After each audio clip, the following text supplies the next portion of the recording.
Bapak dan Ibu sekalian, hal ini tentu berkaitan pula prinsip pembelajaran tadi berkaitan dengan prinsip asesmen yang memang pada saat ini kita bahas ya lebih kepada asesmen dalam pembelajaran yang mana asesmen ini merupakan sebuah proses yang nantinya akan memfasilitasi penyediaan informasi lalu sebagai umpan balik untuk pendidik, peserta didik, untuk orang tua siswa, bagaimana mereka melihat perkembangan anak-anak seperti anak-anaknya gitu ya. Lalu dari hasil itu nantinya juga untuk menentukan strategi pembelajaran selanjutnya. Apa saja prinsip-prinsipnya? Dia selanjutnya adalah pendidik menguatkan asesmen di awal pembelajaran. Tujuannya untuk merancang pembelajaran, melihat kesiapan dari peserta didiknya. Kita lihat para pemain-pemainnya lah gitu ya. Kalau memang si para pemain ini cenderung dia memang maksimal dia berada di gelandang misalnya seperti itu ya memang kita harus maksimalkan peran dia di gelandang gitu ya.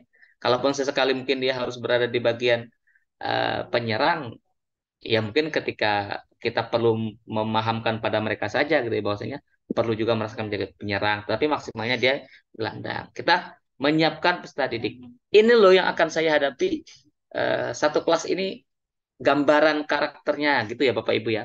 Karena mungkin kalau memahami satu persatunya itu membutuhkan waktu yang lumayan. Tapi kita bisa melihat gambaran umumnya seperti apa dari hasil mungkin survei, dari hasil pengamatan, lalu mungkin dialog, tanya jawab, sambil kita mengidentifikasi yang menonjol-menonjol dari anak-anak tersebut.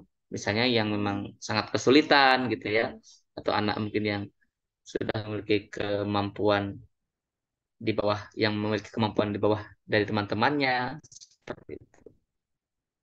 Lalu rencanakan pembelajaran dengan merujuk pada tujuan untuk adanya umpan balik untuk perbaikan.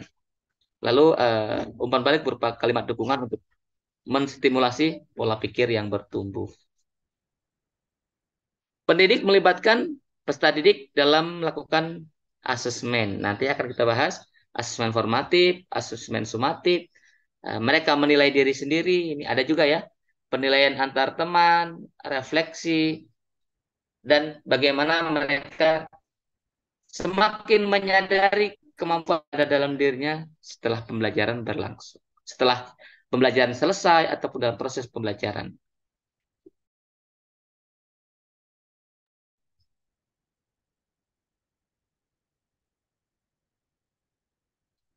Selanjutnya, untuk asesmen, memang selain dari kita menyampaikan pembelajaran kepada anak-anak didik kita, kita pun mesti menyiapkan asesmen itu dalam waktu yang cukup, gitu ya.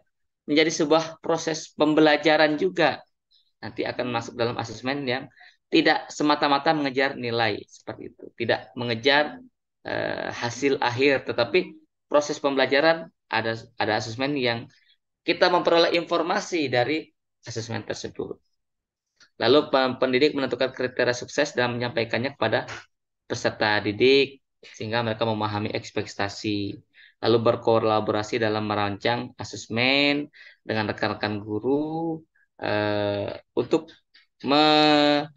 menemukan seperti apa asesmen yang akan diberikan. Lalu menggunakan hasil asesmen untuk tindak lanjut pembelajaran.